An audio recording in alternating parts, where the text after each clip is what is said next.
All right, Coach, first of all, thanks for joining us today here in the Black and Gold's Report. You've gone through the offseason, gone through some scrimmages and practices. How do you assess where your team is as a program right now? Well, I feel the most calm I've ever felt going into year 7. This is probably the smoothest transition I think we've had. We also had an abbreviated preseason based off our school start time, and so I thought I'd panic at first, but this team is just really a veteran team. They've been and played for Pembroke for their careers, and so they have a lot of experience, they have a lot of playing time, they have a lot of innings underneath their belt, and I would say I'm scary calm right now, and that's just because I'm really confident. I'm really excited about just what we've put in. We've had hard practices, I think harder than we've had in the past, and I think they're responding really well to the pressure and to the circumstance. You make the Peach Belt Conference tournament last year for the first time since 2016. Did you notice a different kind of motivation from your team now that they've tasted a little bit of success, now that they know what it's like to get to the tournament this offseason? I mean, absolutely. I think that's a question that can be answered the same. Once they taste it, it's like they want more, and they just don't know what it tastes like, and they don't know how to prepare and how to get there. So, you know, instead of just being like, oh, we're here now, it's, well, we want to take wins away from programs that we haven't beaten in their careers here. So I think they're extremely highly motivated. You hear them at practice.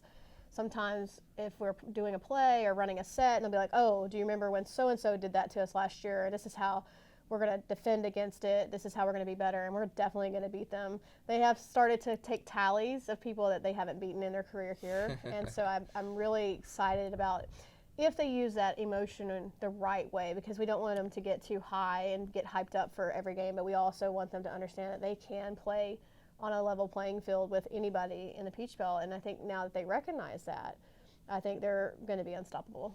And how does that make you feel as a coach when you see players kind of go out on their own like that, take things into their own hands, and really try to establish where you're going as a program? Well, I think that's why I feel calm. So unless it's been, feels like 25 degrees outside, I've had players at the field every single day before and after practice. And I think that's the missing link, is the kids are bought in well enough that they want to put the extra work in and they want to be the best at their craft. Before, it's like, I want our team to be good, but to make our team good, we had to be individually putting in the extra work, like doing the extra cuts and being able to do that. And so seeing the players at the field early, I think that's just where their tone is different. So if I challenge them this year, they respond. Sometimes in the past, if I would challenge them, they would shut down. So I'm really, I think that's a lot of the leaders and the veterans that I have on my team. But just more importantly, I think that's the coaching staff being here. I think it's having, just my whole staff from top to bottom. Every single person that touches our program just has a huge impact, and they understand stability, they understand where we're at, and they understand where they want to go. Take a step back and look at the last few seasons, kind of hovering around about 500. What has to happen to take that next step? Well, it's interesting you say that, because we have pockets. We have pockets where we're 14-4, and then we're 14-9. We have to do better. I think sometimes we get comfortable when we put a string of wins together, and I just like for us to, take 3 out of every 4. Our goal is to try to win 3 out of every 4 games, and if you do that, you'll win 40 out of 50 games. So I think just playing better on the weekend instead of just splitting all the time, and also understanding that once you take game 1, you have to take game 2. And we took a lot of game 1s last year and then take game 2, or we lost in the bottom of the 6, and we're so close. We just got to get there. And the years that we were, a bunch more above 500 is when we played well every single day, but we didn't always get the wins. There are some days in the past we haven't played well on that day, and it was 2 losses. So that's where the string kind of got together. And this team just really doesn't get knocked off their line very often. So I just think they're tougher in general, and I think they're ready for what's being thrown at them. You mentioned earlier, do you think they've had a taste of it? Do they see it? When they see that they can compete, they just tend to hunt more for what they want. And I think that's where they're at. I was having a conversation the other day. I don't know out of conference why we struggled so much last year, because we lost 7 one-run games. And that's where your math is. You win 4 more, you're way out of 500 there. You win just 4 more of those 7 or 8 games, and you're so much more above 500. And I think we got to compete better in the tight games. You talked a bit about the growth that you've seen from your players this offseason. You had some scrimmages in the fall against some area programs. I know Coastal Carolina came to town, a D1 program. What were those experiences like, and what did you learn from your team from those games? Well, we played 3 major Division I universities, or mid-majors and above, ECU, Wilmington, and Coastal. So I didn't set up our kids to feel good about the fall. I think that's helped with the motivation technique, and I have good relationships with those coaches, and I'm thankful for the fact that they'll visit our campus. But I think just in general, just bringing up the competition level in our fall got the kids understanding that we have to work harder for what we want. And I think we handled the fall really, really well. I think we're handling preseason practice really, really well. Even when we scrimmage each other, we're competing at the highest level. And I just haven't seen this in a team in a really long time, and I think that's why I'm just so very excited.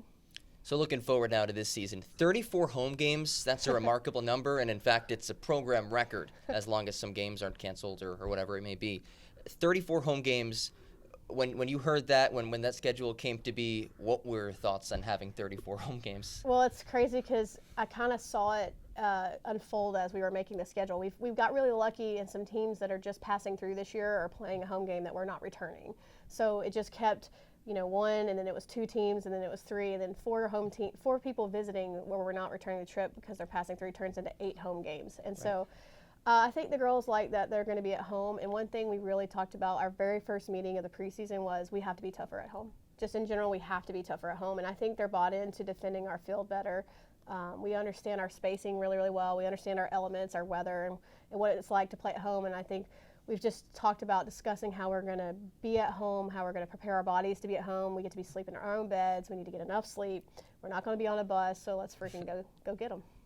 Bring in a freshman class this year, and you've seen them through the fall. Who are some players that have stood out, and maybe what are some things that you've seen from them in their first few months on campus? Well, the freshman group was a little bit different than normal. We were very, very injured coming in as a freshman group, more injured than any freshman class I've ever brought in, playing multiple sports and doing different things. So we've had just some kids that just gotten cleared and have just gotten back, so I've only seen them for about a month.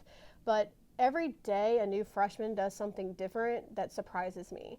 Some days, up until I think yesterday or the day before, I haven't said the word, oh, that's a freshman being a freshman, because I don't think with the leadership that we have that they've been allowed to just wander lost. They've really had good guidance, and I think they've just had to conform because they are a smaller group. There's only 5 of them.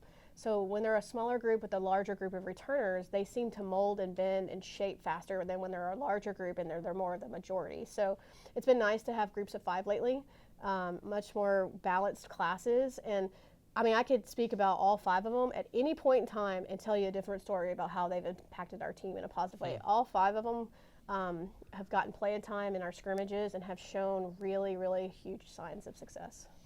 So now looking to one of your upperclassmen, Rendy Wetherington, preseason all-conference selection, was first-team all-conference last year. She can hit the ball like it's no one's business. She can steal bases as well. Yeah. How valuable is that to your team to have somebody who could do so many of those things? Well, I think Rendy will live on for a long time in this program. I think, I always laugh, and I actually don't know if I've told Rendy this story. So no one would take a chance on Rendy because Rendy, as a recruit, she didn't wow you with her size. She wasn't super, super small because she's a taller, faster kid. Most kids that are taller are not as fast. But Rendy just, every time I watched her, she hustled, she moved well on the base pass, and she was coachable. And there have been moments where Rendy and I, we've butted heads, and she's probably wanted to scream at me, and I'm screaming at her in my head. And those moments have made us. And together, as she's grown and she's really worked on her craft, she's found herself, and she's so confident. I mean, she's just a tough out. That's why I want her to lead off. She's just so hard to get out. And if she gets on, she's taken 2, if not 3. I've given her the green light this year to take as many bases as she can, and she's doing it in practice. But I think, just to speak on Rendy's behalf, as much as she's grown through this process with her experience and her playing time, she's grown as a person too, and she's much more aware of her responses to everything and how she's responding to failure, and I'm just really proud of her. And in general, that class has rallied around her and created their own identity, and it's just been really fun to watch. You mentioned her developing not just as a player but as a person. I'm sure as a coach, that's probably the goal at the end of the day, that you want them to come in leave as better people than how they came in. Right. You don't know. A lot of people don't know this, but Randy has had no idea what she wants to do with her life for 4 straight years. She's been trying to figure out what she wants, and she came into my office the other day and was like, I know what I want to do with my life. And that's when you know you've made it with a kid, because she's producing on the field, she's doing what you ask her to do, she knows what she wants to do when she leaves here, and she's creating a name for herself, and I'm really proud of her for that. Well, that is certainly awesome. And Randy leading the way offensively for your Absolutely. team, but who are some other players who you think could step up and fill some spots this season?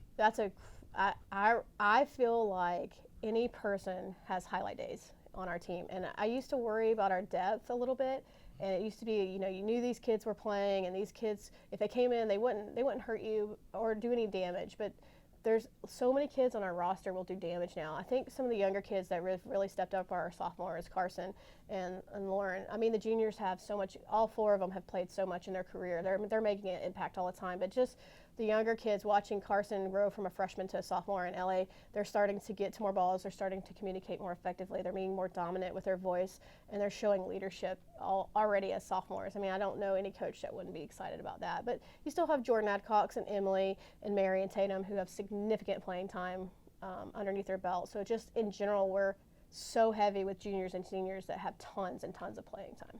All right, 2020 season right around the corner. We are thrilled for it to get underway. Coach, thank you so much for your time, and best of luck this season. Thank you, and go Braves.